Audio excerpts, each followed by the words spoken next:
संतप्त मानस शांत हूँ, जिनके गुणों के गान में ये वर्धमान महान जिन विचरे हमारे ध्यान में।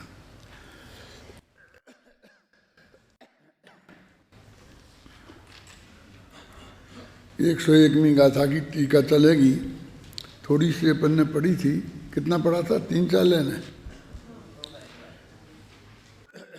प्रथम तो पर्याय द्रव्याश्रित हैं, क्योंकि वृक्ष की भांति समुदायी समुदाय स्वरूप होता है। ये हुआ था। जिस प्रकार समुदायी वृक्ष स्कंद मूल शाखाओं के का समुदाय स्वरूप होने से स्कंद मूल और शाखाओं से आलंबित दिखाई देता है, इसी प्रकार समुदायी द्रव्य पर्यायों के समुदाय स्वरूप होने से पर्यायों के द्वारा अवलंबित भाषित होता है। यहाँ तक हो गया था। तात्पर्य यह है कि जिस प्रकार स्कंद मूल और शाखाएं वृक्षाश्रित ही हैं, उसी प्रकार पर्यायें द्रव्याश्रित ही हैं, द्रव्य से भिन्न पदार्थ रूप नहीं। ये देखा ना अंतिम पद कि द्रव्य से भिन्न पदार्थ रूप नहीं। भाई ये सिद्ध करना है इन्हें। यद्यपि पर्याय और गुण भी शामिल हैं। गुण पर्याय समझ लो, ये उत्पाद व ध्रुव के आश्रित हैं। माने पूर्व पर्याय का व्यय, उत्तर पर्याय का उत्पाद और बीच में एक स्थिति। ये ध्रुव तीनों चीज़ें हैं और ये तीनों चीज़ें अलग अलग नहीं हैं, एक ही द्रव्य के आश्रित हैं। इसलिए ये तीनों द्रव्य ही हैं। देखा, द्रव्य से भिन्न पदार्थ रूप नहीं। पदार्थ माने वही द्रव्य, दूसरा द्रव्य रूप नहीं है। माने एक द्रव्य के भीतर जो द्रव्य गुण पर्याय हैं जो हैं वो ही पूरा परिपूर्ण द्रव्य है। पर्याय उत्पाद व ध्रुव द्वारा अवलंबित हैं। कोई पर्याय होगी तो उसका उत्पाद होगा कि व्यय होगा कि ध्रुव, क्या तीनों ही होंगे। थोड़ा सा समय से समझने की बात है कि वर्तमान में पूर्व पर्याय का व्यय है और उत्तर पर्याय का उत्पाद है। पूर्व माने पहले की नहीं, कहते पहले की नहीं तो क्या होगा?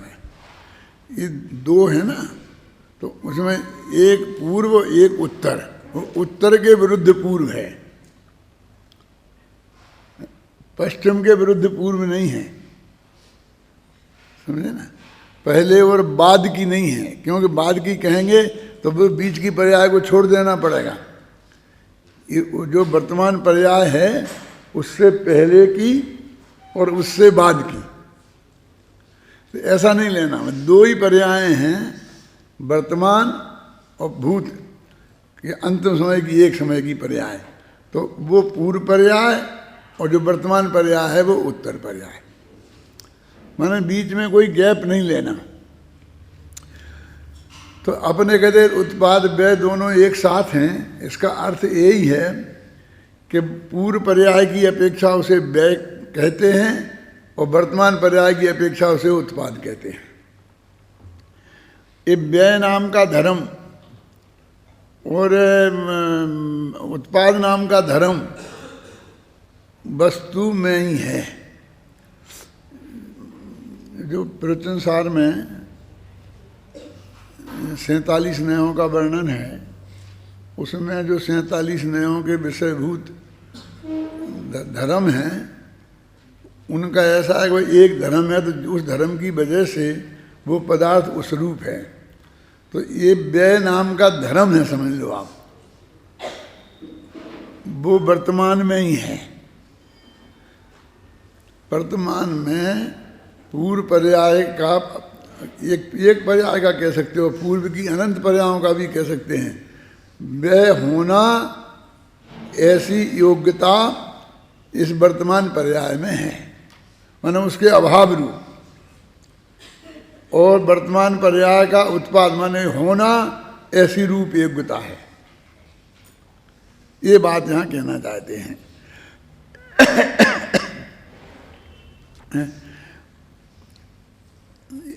माने वो तो ऐसे उत्पाद और व्यय और द्रव्य वे तीनों एक द्रव्य में एक साथ घटेंगे और वो एक द्रव्य से दूसरे द्रव्य का इसका कोई संबंध नहीं है, उनमें हम घटित नहीं कर सकते हैं। पर्याय उत्पाद व्यय द्रव्य द्वारा अवलंबित हैं। कोई भी पर्याय होगी तो उसमें उत्पाद व्यय और द्रव्य। अभी एक पर्याय पर लगाना है हमें, उत्पाद व्यय द्रव्य तीनों एक पर्याय पर लगे। अभी अपने द्रव्य पर लगाए ना कि वर्तमान में द्रव्य में पूर्व पर्याय का व्यय रूप है और वर्तमान पर्याय का उत्पाद रूप है।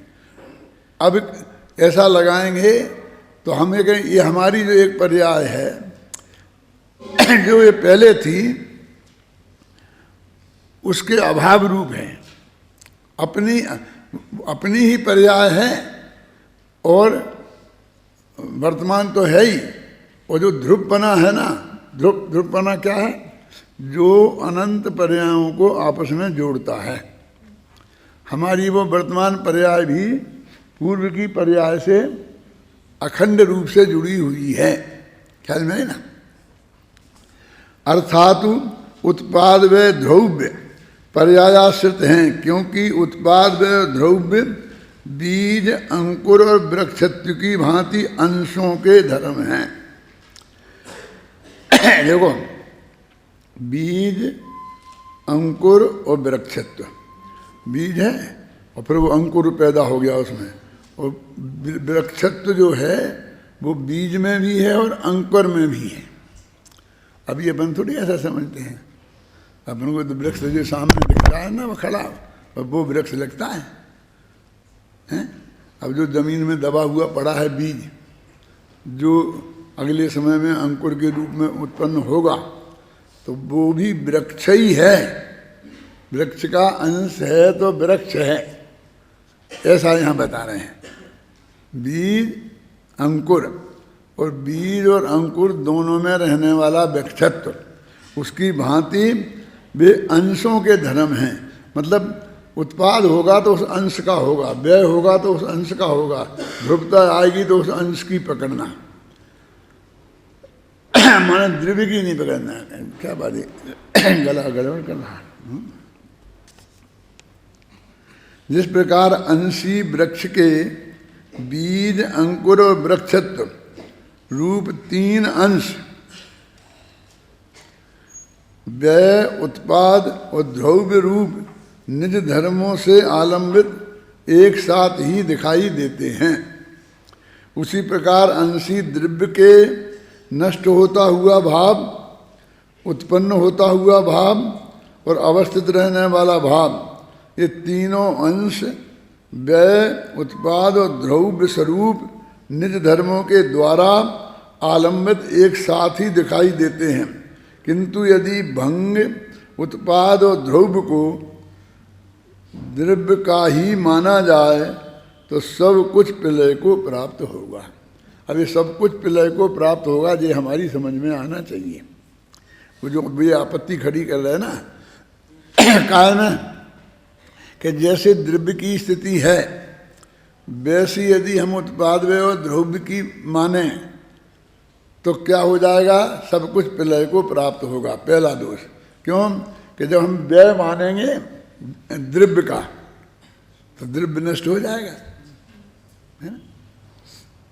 आप व्यय मानेंगे द्रव्य का लेगा ना तो सब कुछ प्रलय को प्राप्त हो जाएगा। यदि द्रव्य का ही भंग माना जाए, ये हो गया ना, तो क्षण भंग से लक्षित समस्त द्रव्यों का एक क्षण में ही संहार हो जाने से द्रव्य शून्यता आ जाएगी। कहते वो एक, फिर पहले तो कौन सा था? उत्पाद, फिर कहते व्यय, तो व्यय सब शून्य हो जाएंगे, तो सबका व्यय हो जाएगा एक साथ। ये जो समय सार में है ना क्षण भंग, वो कलश हैं कुछ सर्वशुद्ध ज्ञान अधिकार में, बिल्कुल इसी भाव के हैं। क्षण भंग का 7-8 कलश हैं, 8 कलश हैं। हाँ हाँ, क्षण भंग के प्रसंग से निज नाश करते अज्ञानी जन।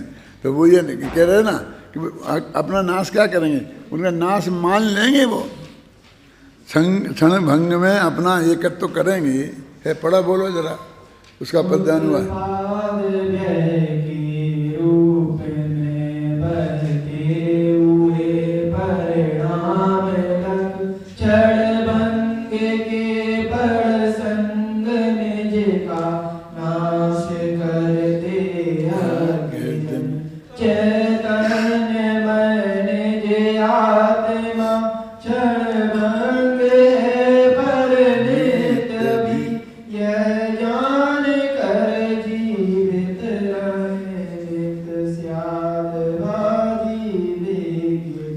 छंद है, 8 एकांतों का निषेध करने वाले, उसी टाइप की विषय वस्तु है जो यहाँ कि किंतु यदि भंग उत्पाद और द्रव्य, ये 3 हैं। अभी ऊपर क्या कहा है, पर्याय के हैं।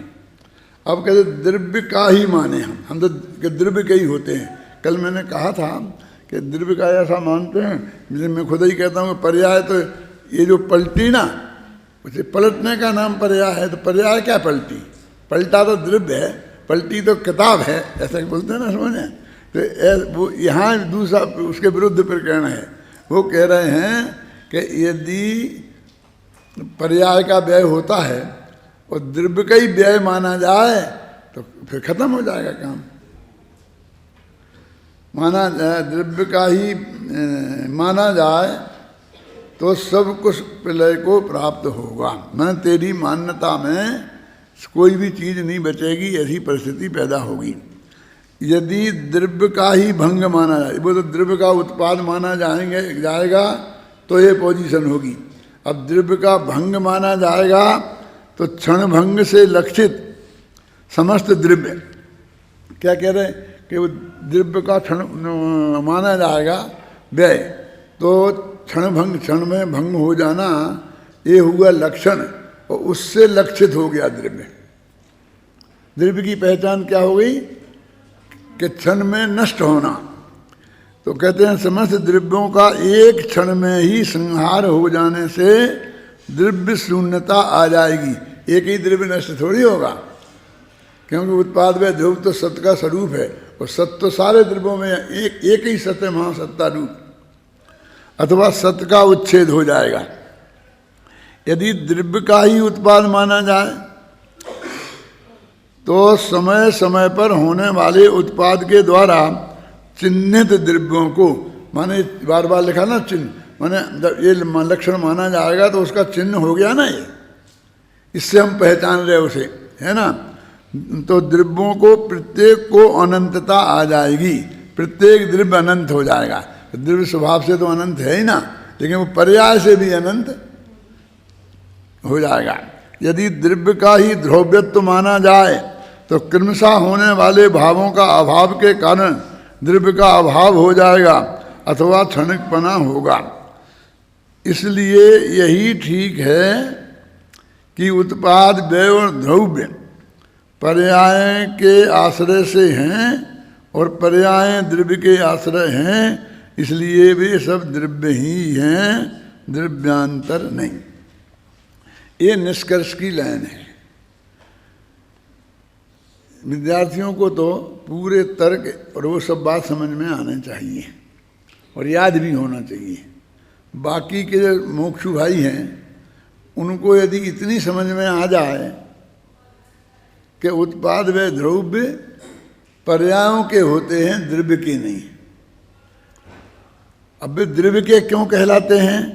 क्योंकि पर्यायें द्रव्य की हैं। जैसे अपन कहेंगे देखो हम ये आपको नहीं देंगे, हम आपके बेटे को देंगे, है ना। कुछ लोग होते हैं ना ऐसे कि भाई हम आपको नहीं देंगे, लेकिन ये बच्चा है ना, इसके हम नाम पर अपना ये मकान करते हैं, हम ये देंगे इसको। तो वो कहता है ठीक है बच्चे को दे, हमें दो। हुआ तो हमारे ही पास आया ना, वो यही कहता है ना कि तूने ऐसा देने से क्या तुमको ये बात है, हमको कोई एतराज नहीं है। और वो ये भी कहता था कि नहीं साहब ये बात आपकी अच्छी नहीं है। क्या अगर हमें दोगे ना तो भी बच्चे के पास तो जाना है, उसी के पास तो पहुँचेगा कि नहीं साहब हम तो बच्चे को ही देना चाहते हैं। क्यों? तुम गड़बड़ नहीं कर सकते उसमें। जब वो बच्चा बालिग हो जाएगा तभी उसको वो प्राप्त होगा, वो कुछ कर सकते। तुम चाहे बेच के खा जाओ, कुछ भी कर लो, अपना पुराना कर्जा चुका दो, ये हम ये नहीं चाहते हैं। हमें चाहते हैं कि जब वो हो परिपूर्ण, अब इसके लायक, तो उसको पैसा वो मिले और उसके अधिकार में हो। कि साहब ये खाता बच्चे का है तो उसे ऑपरेट करने का अधिकार कैसे है? नहीं आपको नहीं है, आपको संपत्ति का उपयोग नहीं कर सकते। तो वो कहते हैं कि हमको क्या फर्क पड़ता है, उत्पाद वे द्रव्य पर्यायों की हैं और वे पर्याय द्रव्य की हैं। तुम बेटे को देते हो, बेटा हमारा है तो हमारा हो गया, हमको कोई विकल्प नहीं है। कि नहीं साहब आप उसे निकाल के बर्बाद नहीं कर सकते हो, बच्चे को ही मिलना चाहिए। अरे तुम ये चाहते हो तो हम भी तो यही चाहते हैं। हम थोड़ी चाहते हैं कि सब साफ करके जाएं और बच्चा सड़क पे भिखारी बन के रह जाए। हम हमेशा थोड़ी चाहते हैं। वो किसी भी रूप में जाएगा, जाना उसके पास है। इसलिए वो कहते हैं कि इससे घबराओ मत कि हम कह रहे हैं कि उत्पाद व द्रव्य द्रव्य के लक्ष्य से नहीं होते हैं, पर्याय के लक्ष्य से होते हैं। तो द्रव्य में उत्पाद व द्रव्य नहीं रहेंगे, क्योंकि पर्याय द्रव्य की हैं, इसलिए उसमें उत्पाद व द्रव्य भी रहेंगे। हाँ हाँ,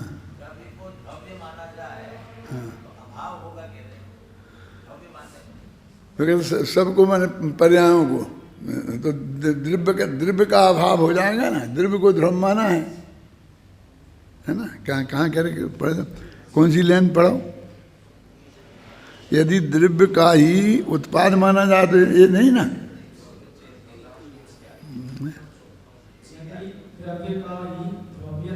ध्रुव्यत्व माना जाए तो क्रमशः होने वाले भावों का अभाव हो जाएगा, क्योंकि ध्रुव तो क्रमशः नहीं हो रहा है ना, वो तो हमेशा ही है ना। अभाव के कारण द्रव्य का अभाव हो जाएगा, क्योंकि ध्रुव्यत्व का तो अभाव नहीं होना। उसको ध्रुव का अभाव मानते हैं तो द्रव्य का अभाव हो गया ना उसमें। अथवा क्षणिकपना होगा, यदि उसको क्षणिक मानेंगे, पर्याय के साथ जोड़ेंगे तो द्रव्य क्षणिक हो जाएंगे सब द्रव्य, और या पर्याय भी ध्रुव हो जाएंगी। सीधी सच्ची बात तो इतनी है कि द्रव्य और पर्याय एक क्षणिक है और एक ध्रुव है। अब यदि हम दोनों को सर्वथा एक मान लेते हैं तो या तो द्रव्य को क्षणिक होना पड़ेगा या पर्याय भी ध्रुव हो जाएगी। बस ये है। तो इसलिए मतलब अपने द्रव्य उत्पाद व द्रव्य पर्याय की अपेक्षा से माना, और पर्याय द्रव्य में है, माने पर्यायों के अभेद को ही द्रव्य कहते हैं ना। अपने परिभाषा भी है ना कि गुणों के समूह को द्रव्य कहते हैं, तो गुण और पर्यायों के समूह को गुण कहते हैं। तो गुण जो ज्ञान गुण है वो जानने का काम करता है, तो अनादिकाल से लेकर अनंत काल तक जो उसकी पर्याय हैं वे उस गुण के अतिरिक्त और क्या हैं, और उन पर्यायों के अतिरिक्त वो गुण और क्या है ना। तो वो एक ही बात हो जाएगी।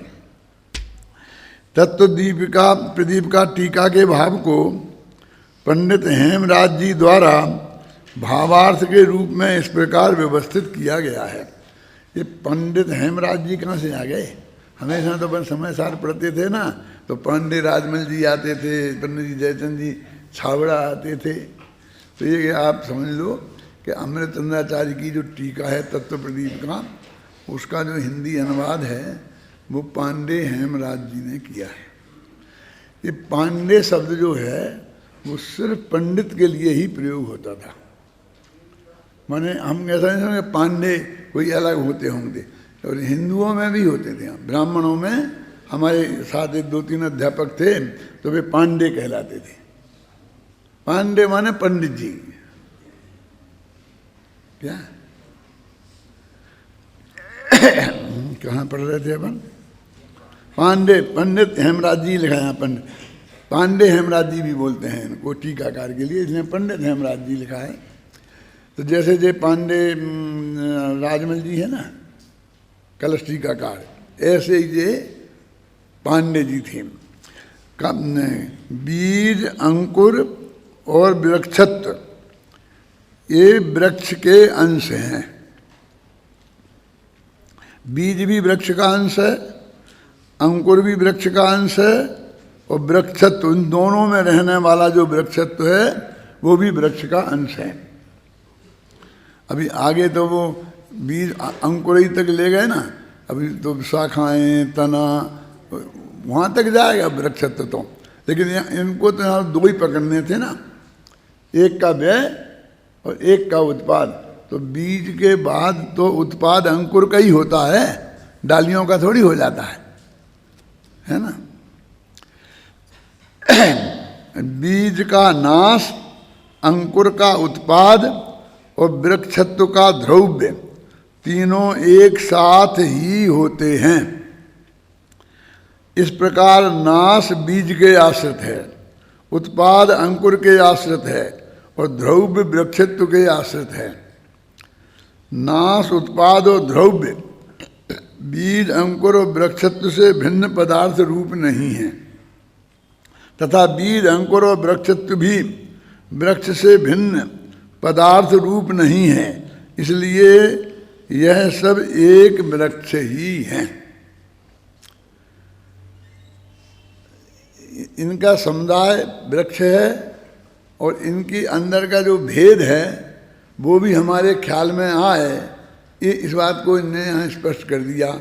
एक ही बात को 3 बार दोहराया है। देखो, बीज, पहले तो कहा बीज, अंकुर और वृक्षत्व ये वृक्ष के अंश हैं। अब इसी को फिर कहेगा बीज का नाश और अंकुर का नाश, उत्पाद और वृक्षत्व का द्रव्य, ये तीनों एक साथ ही होते हैं। उन्होंने उत्पाद व ध्रुव तीनों एक साथ हो गए ना, तो वहाँ यहाँ बीज का नाश हो रहा है, अंकुर का उत्पाद हो रहा है और वृक्षत्व बीज में भी विद्यमान है और इसमें भी विद्यमान रहेगा। नाश, उत्पाद और द्रव्य बीज, अंकुर और वृक्षत्व से भिन्न पदार्थ रूप नहीं है। ऐसा नहीं है कि बीज, अंकुर और वृक्ष से नाश, उत्पाद और द्रव्य अलग हों, वे इन्हीं के तो हैं। बीज का नाश, अंकुर का उत्पाद और वृक्षत्व का द्रव्य।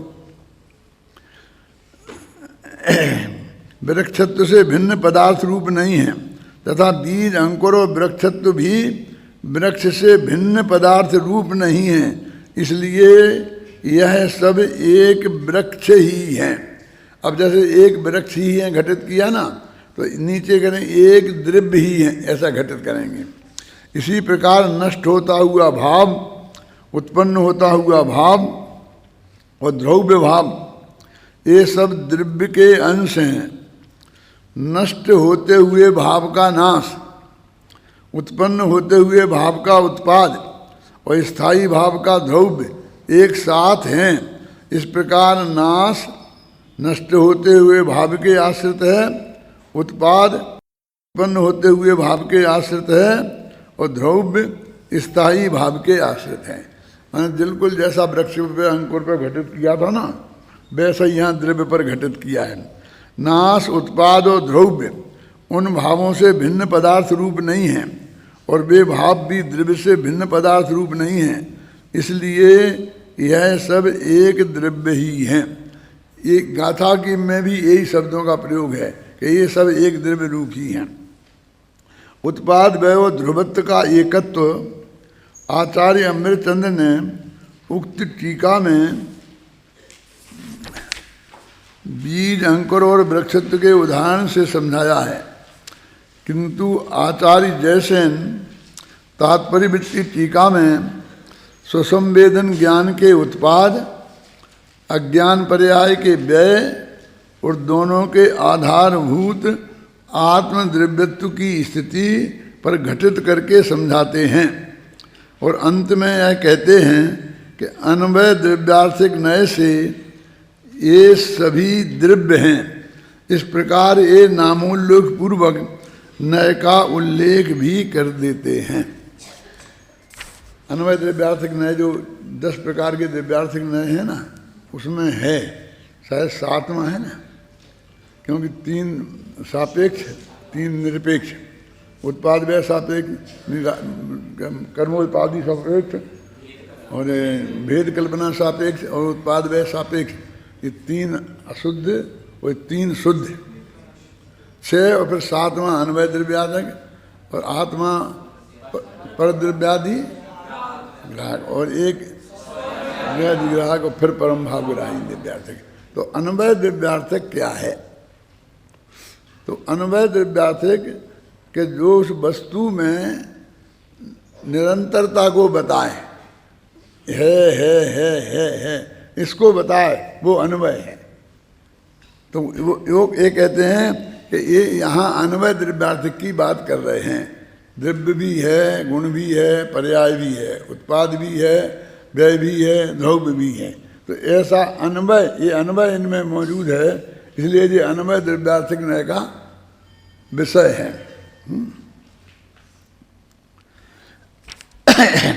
इस प्रकार इस गाथा में यही कहा गया है कि उत्पाद व्यय और द्रव्य पर्यायों के ही होते हैं, द्रव्य के नहीं, क्योंकि द्रव्य तो अनादि अनंत ध्रुव पदार्थ है, उसका उत्पाद और नाश कैसे संभव है? हाँ, यह बात अवश्य है कि उत्पाद आदि की आधारभूत पर्यायें द्रव्य की ही हैं, इस कारण वे सब द्रव्य ही हैं। पर हम द्रव्य का उत्पाद व्यय नाश कह सकते हैं किस अपेक्षा से कि उनकी पर्यायों के जो उत्पाद व्यय द्रव्य होते हैं और वे पर्यायें द्रव्य की ही हैं, यानी उनका अस्तित्व और द्रव्य का अस्तित्व अलग अलग नहीं है। अलग अलग नहीं है माने उनके प्रदेश अलग अलग नहीं है। जब अस्तित्व को अलग अलग कहते हैं तो वहाँ प्रदेश भेद होता है, मतलब, और जहाँ अस्तित्व को एक ही कहते हैं तो वहाँ प्रदेश भेद नहीं होता है। ये मुख्य बात है। भेद विज्ञान की दृष्टि से समय सार में, खासकर संवर अधिकार में 181, 82, 83 गाथाओं में राग, अपना राग से और आत्मा के प्रदेश भेद का कथन है। अब राग से आत्मा के प्रदेश भेद तो हो ही नहीं सकते हैं इस नियम से, जो नियम अपन इस प्रवचन सार में पढ़ रहे हैं यहाँ, लेकिन उन्हें भेद विज्ञान कराना है। क्यों कराना है? क्योंकि राग का नाश होना है और आत्मा को कायम रखना है। यदि किसी आदमी को ये भरोसा हो जाए कि राग के नाश होने से मेरा आत्मा भी नाश हो जाएगा, तो फिर कोई आदमी ना राग को नाश करने की नहीं सोचेगा। उसे ये भरोसा होना चाहिए कि राग नष्ट हो जाएगा और आत्मा सुरक्षित रहेगा, तभी वो राग को नाश करने का सोचेगा। इसलिए वो कहते राग से यदि रंच मात्र भी अपनापन बना रहा तो फिर हम राग को नाश करने का प्रयास नहीं करेंगे। हमें कैंसर हो जाता है। अब हम जानते हैं कि कैंसर अलग चीज है और हम नहीं, हमारा शरीर अलग है। अब कैंसर निकल जाएगा और ये शरीर कायम रहेगा। इसको हम बोलते हैं हम कायम रहेंगे। यदि उसे पता लगे कि हम कैंसर का ऑपरेशन करेंगे तो जिसमें कैंसर है वो शरीर भी साफ हो जाएगा, तो कोई आदमी किसी भी कीमत पर ऑपरेशन कराने को तैयार नहीं होगा।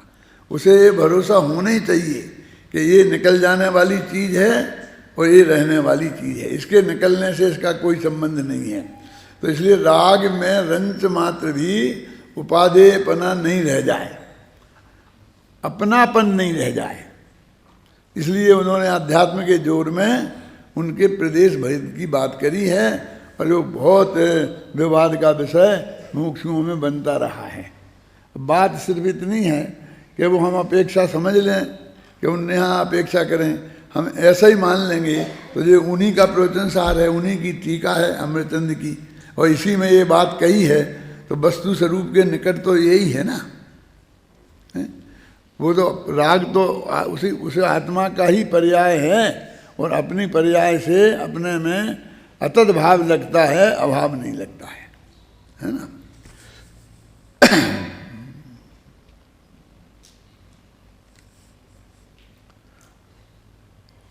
सोमी गाथा में उत्पाद व्यय बिना नहीं होता, व्यय उत्पाद बिना नहीं होता, और उत्पाद व्यय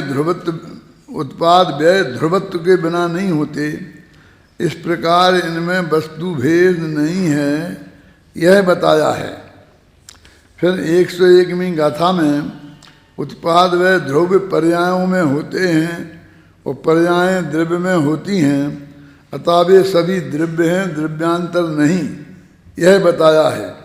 और अब इस 102वीं गाथा में यह बताया जा रहा है कि उत्पाद व्यय और द्रव्य एक ही समय में हैं, इनमें काल भेद नहीं है।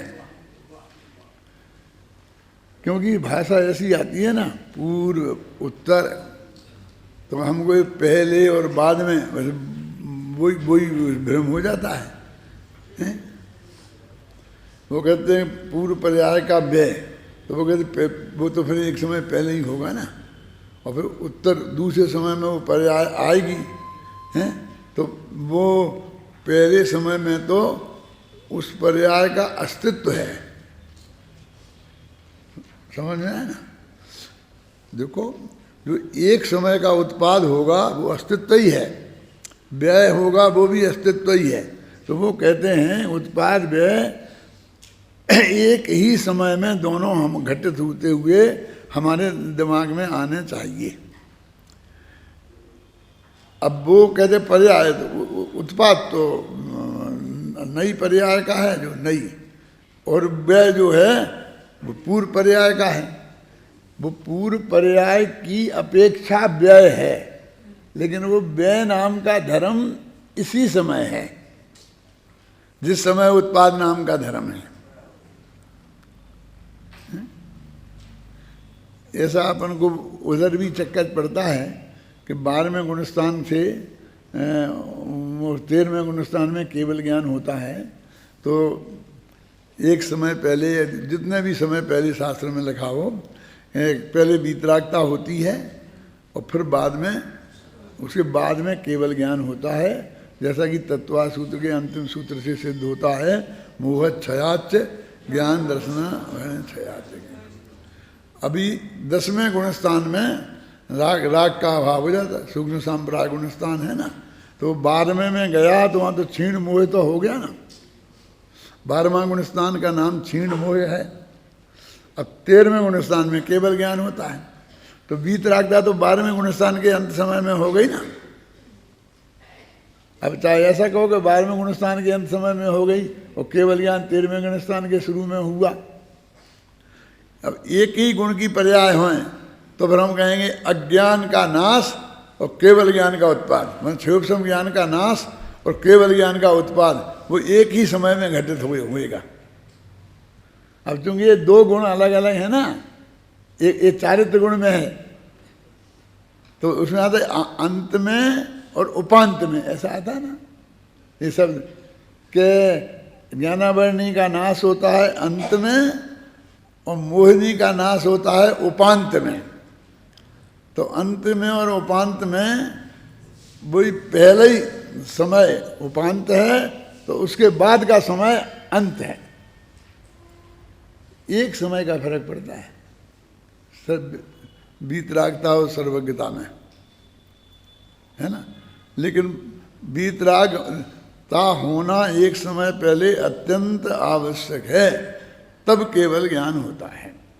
यदि केवल ज्ञान वीतरागता हुए के बिना मान्य हो जाए तो बहुत अनर्थ हो जाएगा, क्योंकि राग देश तो उनके अंदर रहा और केवल ज्ञान हो गया तो सब जानने में आ गया। अभी तो हम बहुत कुछ राग देश से सिर्फ इसलिए बचे रहते हैं कि हमें पता नहीं है। जो लोग हमारे विरुद्ध परिणति करते हैं, मान लो कोई भी घटना घटी तो सारे देश में रिएक्शन होता है। कुछ लोग उसे नापसंद करते हैं, कुछ लोग उसे पसंद करते हैं, होते हैं ना। तो जो पसंद करते हैं उनसे हमें राग होता है, जो नापसंद करते हैं उनसे हमें द्वेष होता है ना।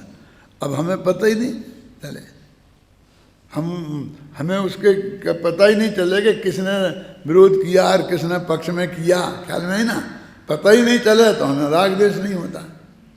तो ऐसे तो लोग की इस बात से सिद्ध होता है कि वीतरागी नहीं होंगे और राग द्वेष यदि होगा तो वो केवल ज्ञान होने के बाद अनंत सुख नहीं होगा, अनंत दुख हो जाएगा। क्योंकि उसको अनंत भव के पुराने के माँ बाप, भाई बहन, पत्नी, बाल बच्चे सब दिख जाएंगे केवल ज्ञान में। तो अभी तो ये सामने वाला एक बेटे से राग होता है, एक वो होता है, द्वेष होता है, जिससे भी होता है, लेकिन उसमें तो अनंत दिखें तो अनंत से अनंत गुणा राग हो जाएगा ना। तो वीतरागता एक समय पहले और केवल ज्ञान एक समय बाद में होता है, हैं? वहाँ ये वीतरागता अंतर्मुहूर्त पहले कितने समय होते उसमें? मैंने किसी ने ऐसा और कहा था मेरे से, हैं?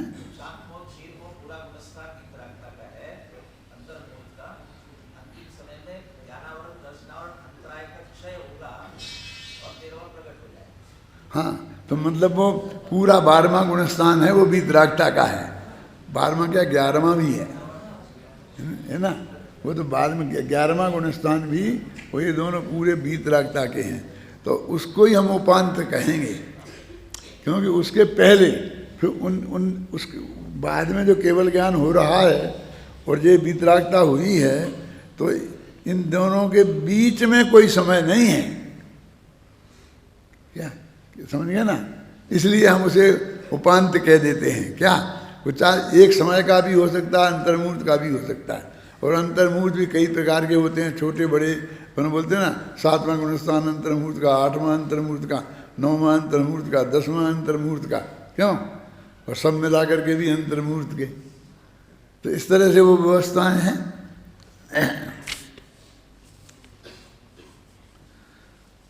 अभी अपन 102 गाथा पढ़ रहे हैं ना, पढ़ो।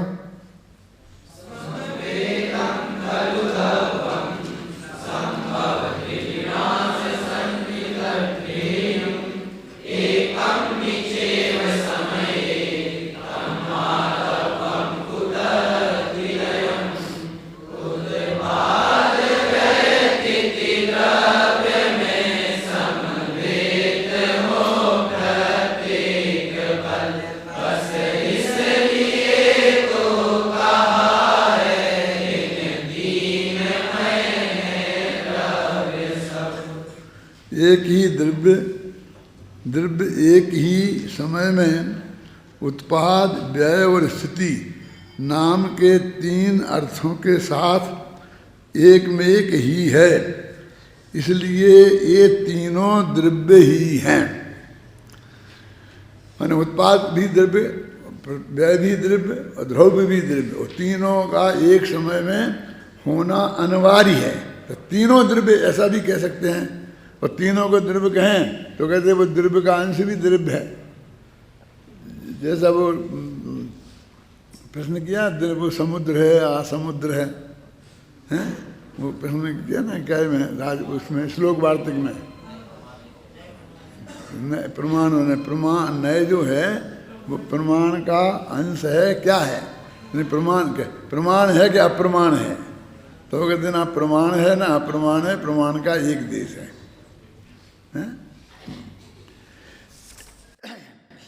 उत्पाद व्यय स्थिति द्रव्य में समवेत हो प्रत्येक पल। अब ये फिर लगाएंगे तो इस पल में तो बहुत समय होते हैं, वो पल नहीं लेना, प्रत्येक समय ले। समय के अर्थ में ये पल है। ये पल का अर्थ एक समय ही लेना, बस इसलिए तो कहा है इन 3 में है द्रव्य सब। वस्तु का जो गुरुदेव इसके लिए क्रमबद्ध पर्याय के लिए बहुत कहते थे, और जब क्रमबद्ध पर्याय की किताब मैंने सबसे पहले एडिशन में गुरुदेव के पास पहुंची तो उन्होंने देखे जन्म क्षण तो मुझे से पंडित जी और तो सब आ गया है लेकिन जन्म क्षण छूट गया है। ये कहा बड़ौदा में कि जन्म क्षण छूट गया है। मैंने कहा महाराज वो तो डाल देंगे तो एक लाइन डालनी है कि वो ये कहते हैं कि हर एक द्रव्य का यानी उस पर्याय का जन्म क्षण नक्की है, ऐसा वो बात कहते हैं कि ऐसा प्रवचन सार में लिखा है। और इसे क्रमबद्ध पर्याय के पक्ष में बहुत गहराई से व्यक्त करते थे।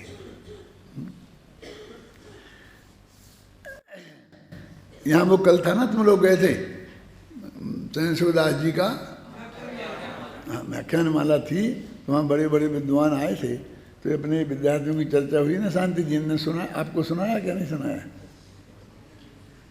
तो वे भगवान क्या बोलो क्या होता है, कि वो जानते हैं ना, लेकिन भविष्य को नहीं जानते। कि दो शब्द थे ना, क्या क्या था? हाँ, अनंत को जानते हैं लेकिन सबको नहीं जानते। बोलो, अब अपनी जो सभा मुमुक्षुओं की सभा है जो निरंतर ये सुनती है, अभी इनको इतने समझ में आता है कि अनंत को जानते हैं और सबको नहीं जानते हैं, तो उनकी सब कितना होता है? वो अनंत ही तो होता है ना सब। तो वो अनंत तो ये अनंत अलग अलग है क्या? तो जब भी अनंत को जान लिया तो सभी को जान लिया ना। तो अगर कौन ऐसा रहा है जो बिना जाने रह गया? तो कहते कि नहीं, भूत की जानते हैं, भविष्य की नहीं जानते। इन बच्चों से बहुत बहस करी, कहते साहब शास्त्र में बताओ, शास्त्र में बताओ। इन सर्वा सिद्धि निकाल के बताई, ये तो हिंदी में है, हिंदी में है, हिंदी में। तो इन्हें संस्कृत में निकाल के बताया वहीं। मतलब इतने बड़े बड़े विद्वान भी इतनी बात जो अपन दिन रात यहाँ पढ़ते हैं ना, स्वाध्यायी भाई बहन, वे भी उनके ही गले उतर गई। इसमें भगवान के केवल ज्ञान में ही शंका करने लगे। सिर्फ हम तुम्हारी हम क्रमबद्ध पर्याय ना मान लिया, ये क्रमबद्ध पर्याय हमारे बाप की थोड़ी है, वो हमारी कब से हो गई। तुम्हें ऐसा लगता है यदि क्रमबद्ध पर्याय सिद्ध हो जाएगी तो हमारी जीत हो जाएगी। उस क्रमबद्ध पर्याय सिद्ध होगी तो हर उस आदमी की जीत होगी जो क्रमबद्ध पर्याय मानता है। तुम्हें कौन मना करता है कि तुम मानो कि नहीं मानो? मेरे कहने का अर्थ है कि इसमें कोई काल का नक्की थोड़ी है कि जो पहले मान लेगा वो बड़ा विद्वान, जो बाद में मानेगा वो छोटा विद्वान। ऐसा भेद तो है ही नहीं। पूज्य गुरुदेव श्री को पहले समझ में आई मान लीजिए, और अपन को बाद में आई, तो वे इसलिए बड़े हैं अपने से। अरे भाई, जिसकी उम्र ज़्यादा होगी उसे पहले आएगी यही। जिसकी उम्र जब पैदा ही नहीं हुए थे और तब उनके ज्ञान में आ गई, और जब आप पैदा हुए, आप समझने लायक हुए, तो आपके ज्ञान में आ गई। तो दोनों का लाभ तो दोनों को एक से ही मिलेगा ना। यदि वो वस्तु का स्वरूप है, मेरे कहने का मतलब ये है, तो अपने आत्मा के कल्याण के लिए हमको बहुत ईमानदारी के साथ स्वीकार करना चाहिए ना। ऐसा भी फीलिंग होता है, ये विद्यार्थी बताते थे कि उनको अंदर से तो जम गई कि बात सच्ची है, तर्क के आधार पर है और आगम में लिखी हुई क्लियर है, लेकिन अभी वो स्वीकार नहीं कर सकते।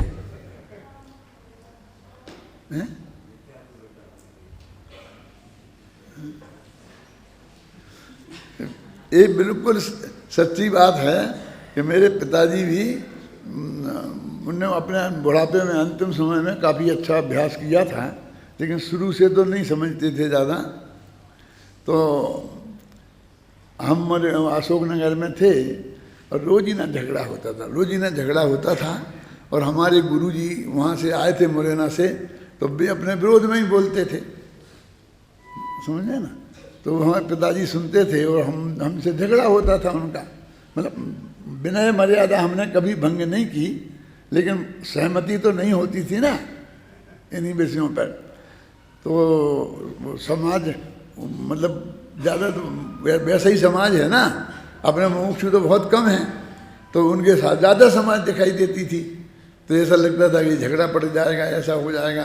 तो मेरे पिताजी मेरे से कहते थे, बेटा ये तुम्हारे गुरुजी हैं, इतने बड़े विद्वान हैं, और वो तो तुम उनकी बात नहीं मान रहे हैं। फिर कभी कभी ये लगता है इतना ज़्यादा झगड़ा होगा तो यहाँ भी छोड़ के जाना पड़ेगा। ऐसा लगता है नौकरी छूट जाएगी, कोई गवर्नमेंट की तो थी नहीं, यहाँ से जाना पड़ेगा। तो मैंने कहा चले जाएंगे, जाना पड़ेगा। तो वैसे कहाँ कहाँ से जाओगे, जहाँ जहाँ जाओगे, जहाँ जहाँ ये होगा। तो मैंने कहा आप क्या चाहते हैं कि ये जो तत्व ज्ञान है ये सही है क्या नहीं, हमें तो ये बताओ। आप तो रोजाना सुनते हो, हमारे लिए समझते हो। बोले बात तो सच्ची है, तो फिर इसको छोड़ दें,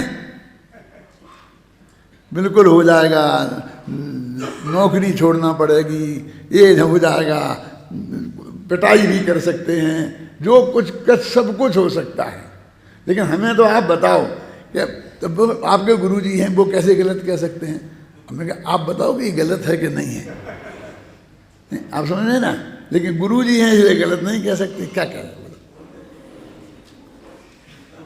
यानी एक बात मैं फिर कहता हूँ, मैं देवसास गुरु और अपने विद्या गुरु भी अध्यात्म के, उन सब का अत्यंत सम्मान श्रद्धा पूर्वक हमें स्वीकृति होनी चाहिए, ऐसा मानने वाला व्यक्ति हूँ।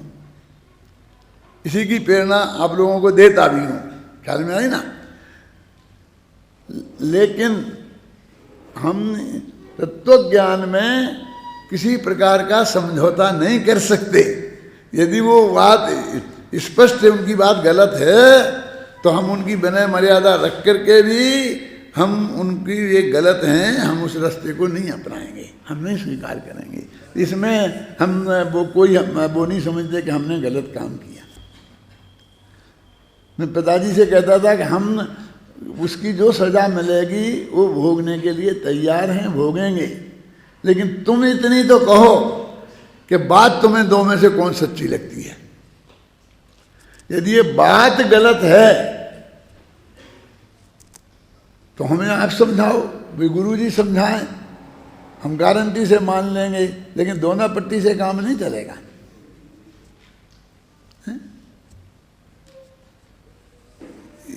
इसकी दृढ़ता होना बहुत जरूरी है, क्योंकि समाज का बहुमत आज भी उसी प्रकार का है। साधारण समाज का बहुमत दादा उसी प्रकार का है। आप यहाँ वज्र के किले में बैठे हैं, है ना, इसलिए आपको यहाँ कुछ भी नहीं होता, खूब गोष्ठियाँ करते हैं, सब अच्छा जम के बोलते हैं, समझ गए सब बात है ना।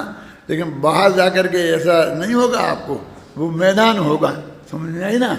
और उस मैदान में आपको वस्तु के स्वरूप को से समझौता भी नहीं करना, और हम किसी से लड़ना भी नहीं है, अपने को सुरक्षित भी रखना है, क्यों, और तत्व का प्रचार भी करना है।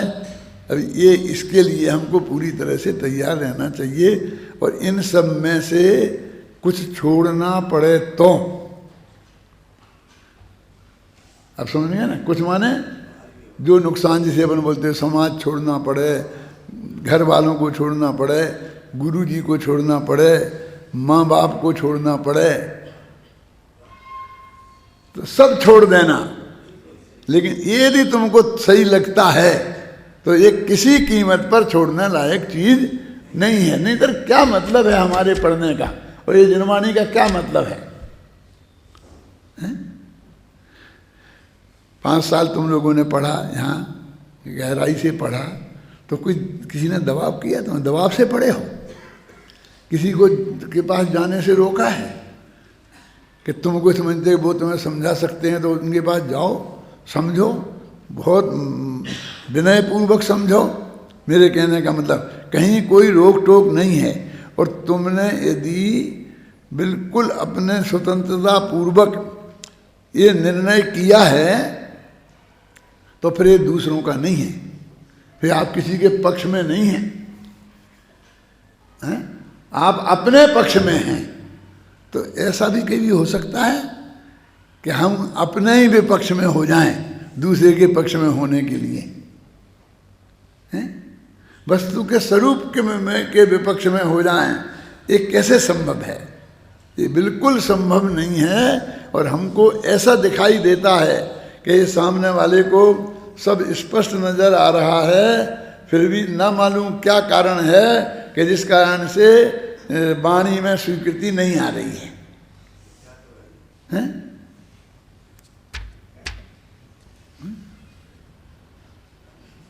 बहुत लोग ऐसे, पहले ऐसा नहीं था।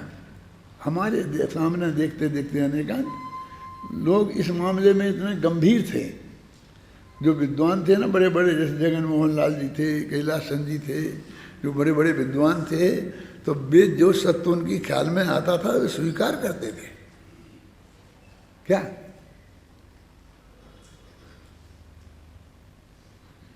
इससे बड़ा प्रमाण मैं और क्या दे सकता हूँ कि मैंने 200 लोगों के पास क्रमबद्ध पर्याय की किताब भेजी थी, एक दफ़े नहीं 4 दफ़े।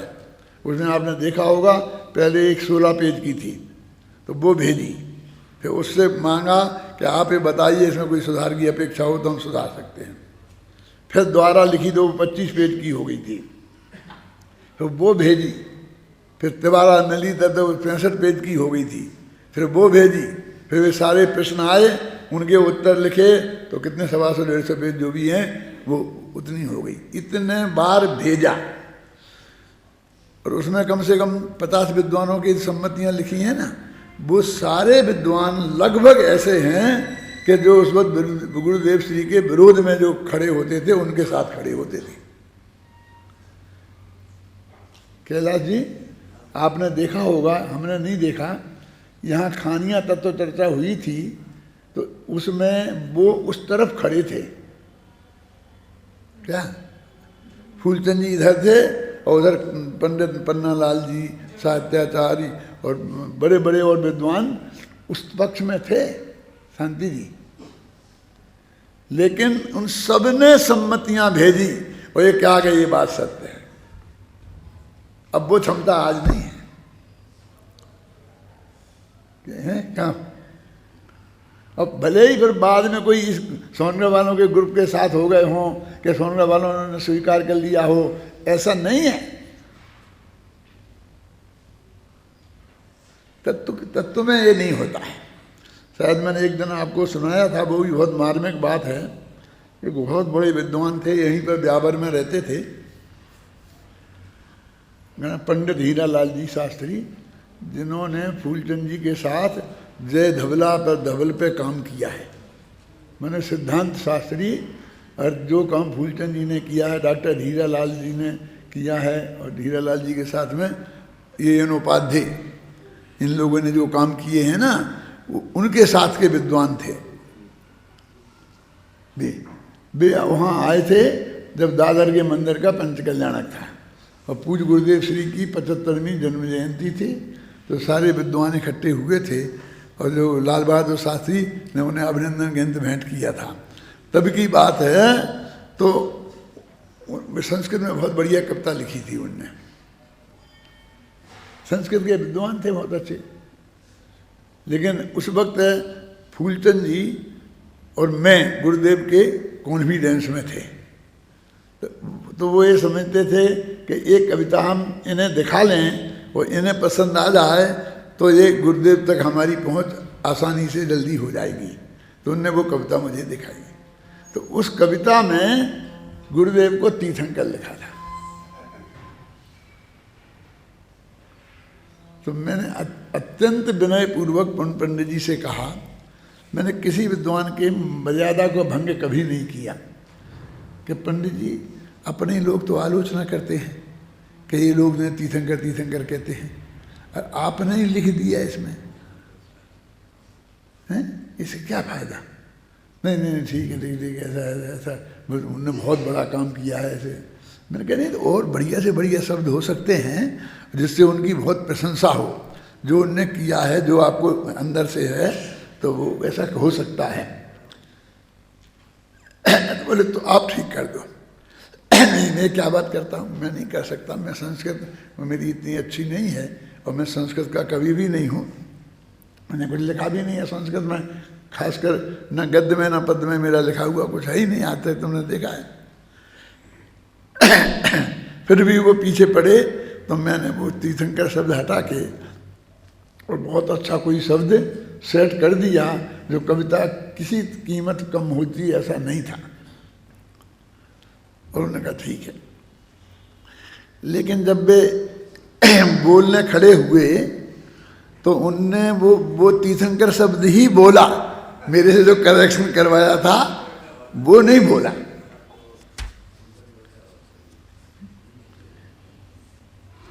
तो उस वक्त ऐसी विद्वानों की मतलब इतनी ऐसी वो थी कि मैंने उनसे कहा, पंडित जी ये क्या किया आपने?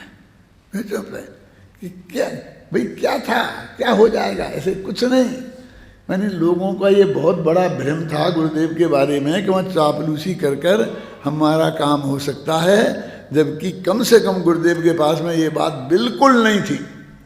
यदि आप सच्ची रुचि वाले हैं और तत्व की पकड़ आपकी सच्ची है तो गारंटी से आपको सबसे अधिक लाभ मिलेगा, प्रेम मिलेगा, वात्सल्य मिलेगा, और इसमें आपने काम किया है तो कोई कमी नहीं आएगी, उससे और कोई अपेक्षा उन्हें नहीं थी।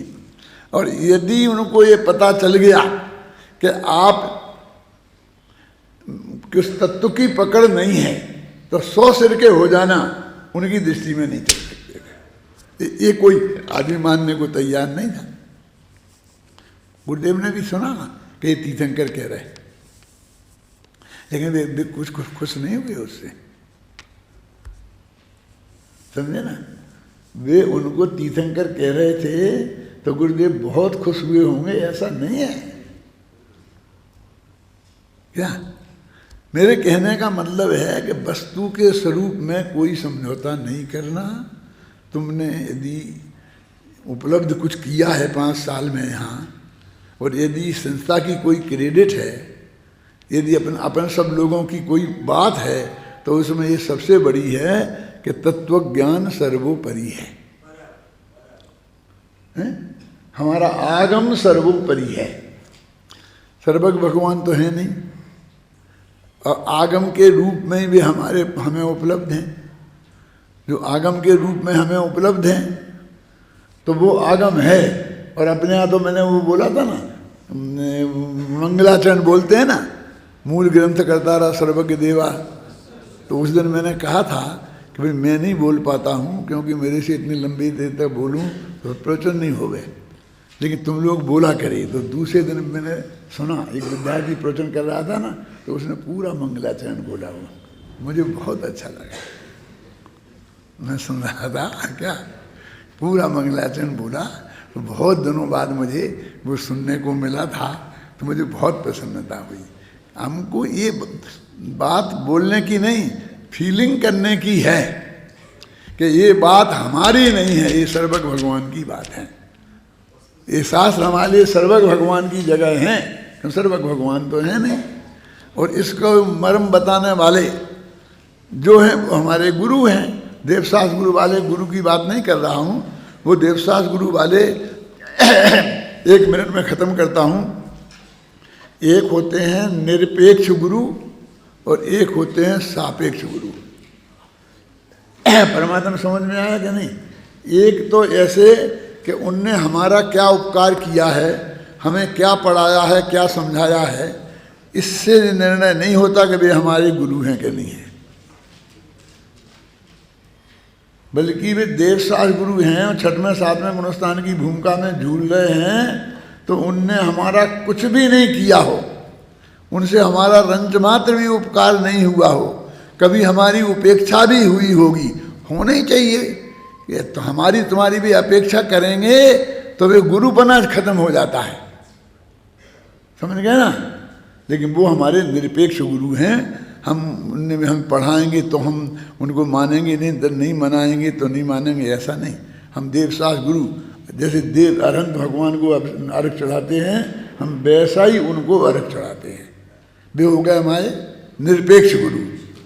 और अब वो जो ही तत्व ज्ञान, वो लौकिक पढ़ाई की बात नहीं करता मैं, जो लौकिक तत्व ज्ञान यदि हमको किसी धर्मात्मा से पढ़ने को जानने से मिलता है तो वो हमारा शिक्षा गुरु है, अध्यात्म विद्या का गुरु है। ख्याल में वो हमारा वैसा गुरु है। तो हम तो अपनी बात को डंके की चोट रखें तो क्या दिक्कत है?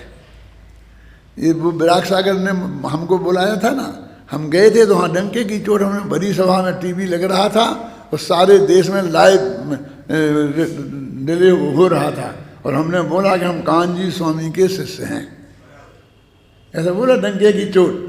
उन्होंने हमें इस अध्यात्म विद्या का ज्ञान कराया है। लोग एक अक्षर भी ABCD सीखते हैं तो उसको भी गुरु मानते हैं। यदि वो आदमी जिसने हमें ABCD सिखाई और यदि हम प्रधानमंत्री भी बन जाते हैं और वो आता है तो हम खड़े होकर आदर से बुलाते हैं और जो काम वे कहते हैं बड़ी श्रद्धा पूर्वक हम करते हैं, बिना ही कहे करते हैं। करते कि नहीं करते हैं? तो हम उन अध्यात्म विद्या के गुरु को हम क्यों नहीं करेंगे? हमें उनसे ये चीज़ मिली है, लेकिन हम उन्हें देवसाज गुरु वाला गुरु नहीं मानते। और देवसाज गुरु वाले गुरु तो नग्न दिगंबर भीतरागी संत ही होते हैं। ये हम डंके की चोट मानते हैं और कहते हैं। हमसे तो कोई नाराज नहीं हुआ, मुमुक्षु भी खुश और बाकी के लोग भी खुश। क्यों कि साहब आपने बहुत बढ़िया बात कह दी। अपने गुरुदेव की लोग कहने की हिम्मत ही नहीं करते हैं और ये भी कहते हैं कि वो कहते हैं कि आपने सच्ची बात कह दी कि उनको गुरुदेव गुरुदेव कहते हैं, ये कैसे गुरु हैं, वो बात भी स्पष्ट कर दी। तो हाथ पे रखे और जैसे काय का धंधा मर खत्म। किसी से भी मिलने में हमें क्या तकलीफ है, लेकिन हम बशर्ते हम अपनी बात में मजबूत हों, दृढ़ हों, पक्के हों। हम ऐसे लुंज पुंज नहीं हों कि हमें डराया जा सके, हमें धमकाया जा सके। ये पक्की बात है कि मैंने ये कल्पना की है अपने विद्यार्थियों की, तो ये कल्पना की है कि वो वज्र के समान उसे डरा के धमका के कोई तत्व का उल्टी बात स्वीकार नहीं करा सकता, नहीं कराना चाहिए। कोई दिक्कत नहीं, आपको क्या सफलता मिली और क्या नहीं मिली, क्या लेना देना है हमें। लेकिन आप अपने तत्व ज्ञान के प्रति पक्के हैं और आपने निर्णय किया है तो उसके अनुकूल रहना चाहिए। फिर हमें कहीं कोई भय नहीं है। काय का भय, किसका भय? खत्म। हमें किसी से कोई अपेक्षा ही नहीं है।